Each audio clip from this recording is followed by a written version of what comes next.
पहला क्वेश्चन है जो हमारा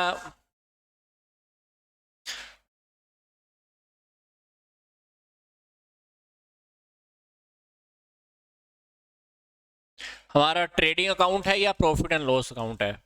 इसके डेबिट में कौन कौन सी आइटम इसमें से लिखेंगे। पहली आइटम पूछ रहा है purchase, second item sale, third item closing stock, fourth item पूछ रहा है आपसे कमीशन रिसीव्ड। तो इन चारों आइटम में से कौन सी आइटम ऐसी है जो ट्रेडिंग या प्रॉफिट एंड लॉस अकाउंट की डेबिट साइड में आने वाली है। ठीक है,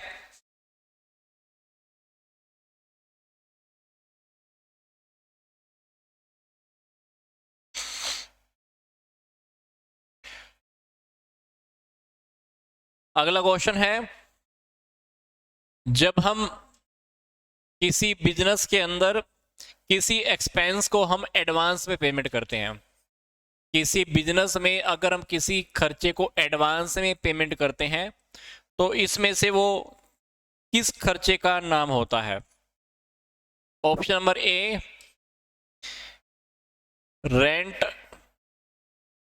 ऑफ बिल्डिंग, उसको हम क्या बोलते हैं देख लेना, उसको हम सैलरी बोलते हैं या फिर उसको हम बोलते हैं पोस्ट पेड या उसको हम बोलते हैं प्रीपेड।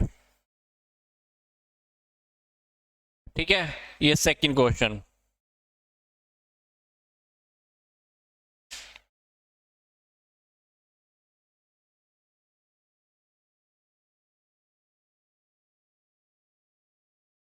क्वेश्चन नंबर थर्ड, आपने मान लो ऑफिस का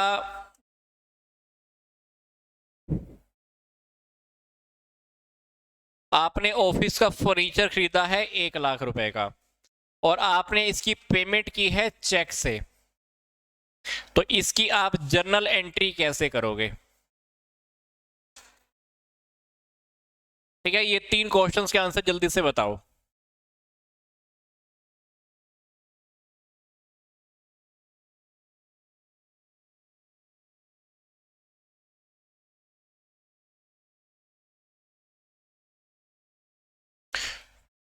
ऑफिस का फर्नीचर आपने खरीदा है 1 लाख रुपए का और आपने पेमेंट चेक से की है, तो इसकी आप जर्नल एंट्री कैसे करोगे।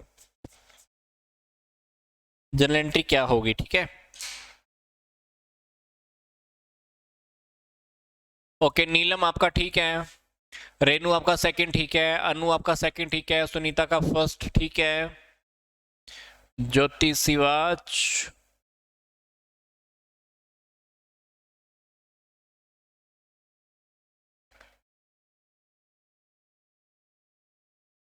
ज्योति आपका फर्स्ट ठीक है, अनु बिंदल आपका फर्स्ट ठीक है, सेकंड ठीक है। बाकी लोग भी जल्दी से आंसर करो।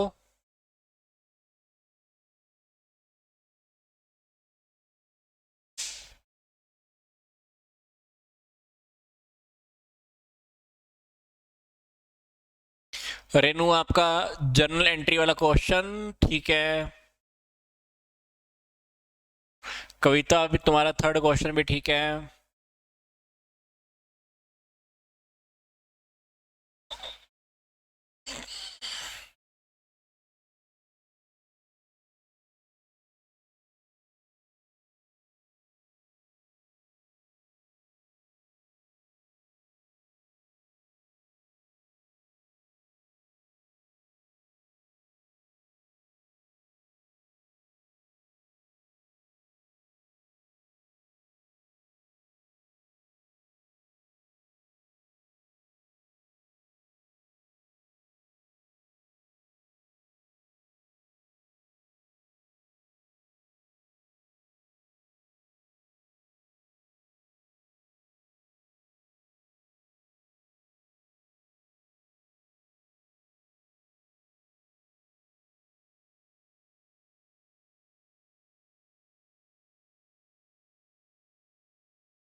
ओके,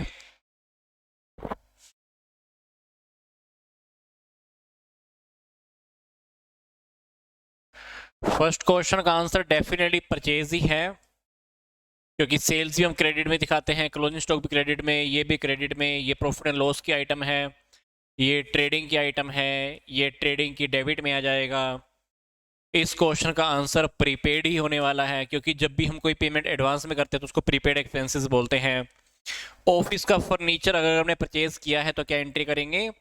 ऑफिस के फर्नीचर के लिए फर्नीचर अकाउंट डेबिट टू हमारा बैंक अकाउंट, 1 लाख रुपए की एंट्री हो जाएगी। ठीक है, आगे देखते हैं कुछ क्वेश्चंस। इस तरह के देखना, बहुत इजी क्वेश्चन आने वाले हैं। ठीक है,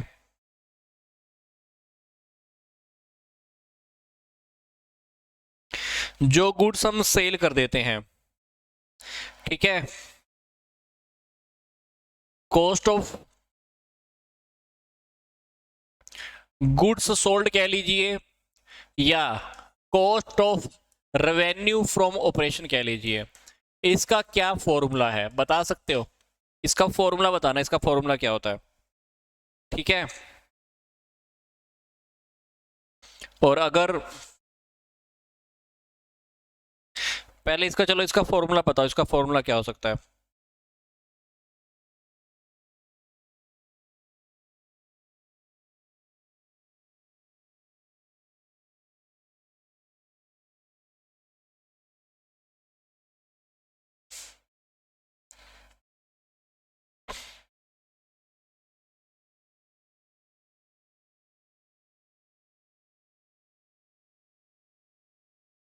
इसमें से कौन सी इकोनॉमिक एक्टिविटी नहीं है? गुड्स का बिजनेस करना,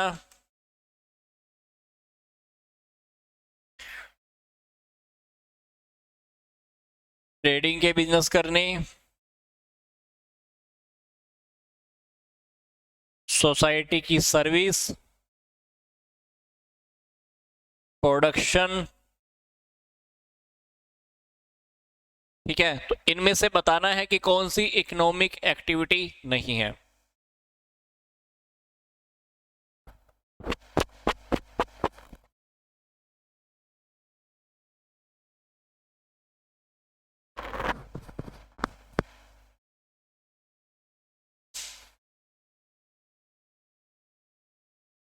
अगर सेल किया था तो सेल की एंट्री कर देना, हो सकता है कि मैंने गलत बताया हो, कोई बात नहीं।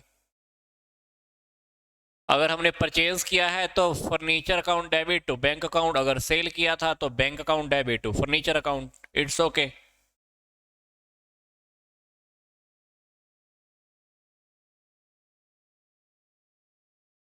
यहां पर कॉस्ट ऑफ गुड्स सोल्ड या cost of revenue from operation का क्या फॉर्मूला होता है?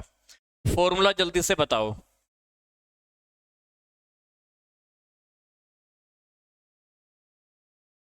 Yes Kavita, exact right. Kavita, एक फॉर्मूला और भी होता है। अनु, आपका सेकंड क्वेश्चन बिल्कुल ठीक है।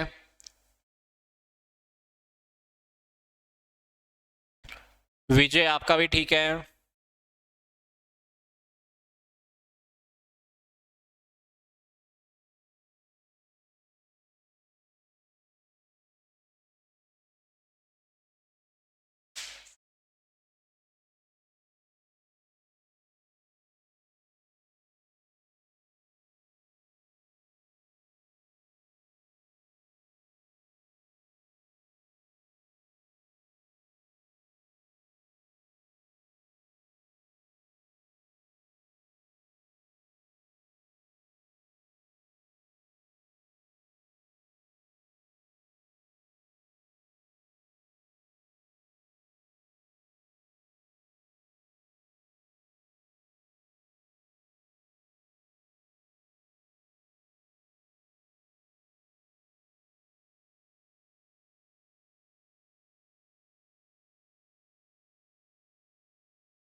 ओके, मैं बता देता हूं। Cost of revenue for operation का formula opening stock plus purchase plus direct expenses minus closing stock, ये लिख सकते हैं। या cost of revenue from operation में से हम क्या कह सकते हैं, cost of revenue from operation निकालने के लिए और क्या कर सकते हैं। ठीक है, देखो हमारे पास एक फॉर्मूला और होता था ना,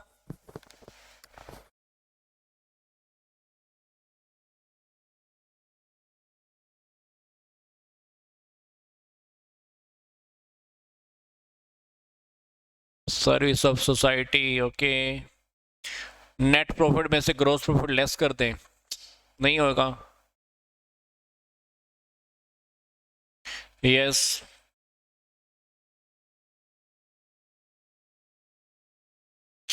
ओके। अगर हम cost of revenue from operation के अंदर अगर हम जीपी को ऐड कर देते हैं तो वो हमारी क्या बन जाती है, सेल बन जाती है। सेल्स को हम क्या कह सकते हैं, रेवेन्यू फ्रॉम ऑपरेशन कहते हैं। तो अगर मैं ये सारी आइटमें आगे पीछे कर दूं, ठीक है, फॉर एग्जांपल मैंने सेल में से जीपी को माइनस कर दिया तो मेरा क्या आ जाएगा, cost of revenue from operation. तो cost of revenue from operation निकालने का दूसरा तरीका हो गया। ठीक है, तो ये ऐसे ऐसे भी हो सकता है।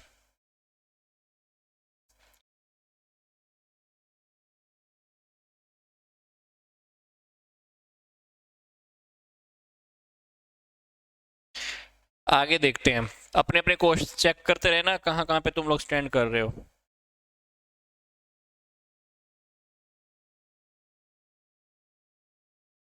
इसमें से कौन सा काम मैनेजमेंट का नहीं है, इसमें से कौन सा काम मैनेजमेंट का फंक्शन नहीं है, मैनेजमेंट का कौन सा काम नहीं है। ठीक है, कैसे देख लेना। पहला फंक्शन प्लानिंग, स्टाफिंग, और आगे हमारा इंश्योरेंस, कंट्रोलिंग। तो इसमें से बताना हमारा मैनेजमेंट का कौन सा डायरेक्ट फंक्शन नहीं है। ठीक है, अगला क्वेश्चन, मैनेजमेंट को हम कैसे डिफाइन करते हैं, मैनेजमेंट को हम कैसे डिफाइन करते हैं। Option number A art, option number B science, option number C art and science, option number D कोई भी नहीं। तो ये देखो आप मैनेजमेंट को कैसे डिफाइन करते हो, ये हमारा नेक्स्ट क्वेश्चन है।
Okay, this is the insurance and art and science.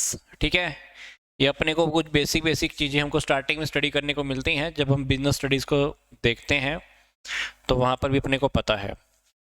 ठीक है,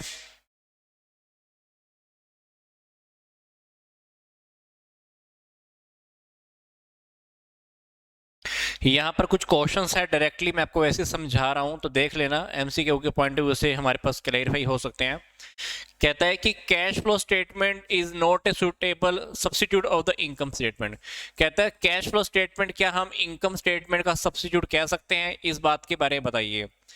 कहता है ठीक है कि नहीं है या नहीं है, वट जो भी बता रहा है।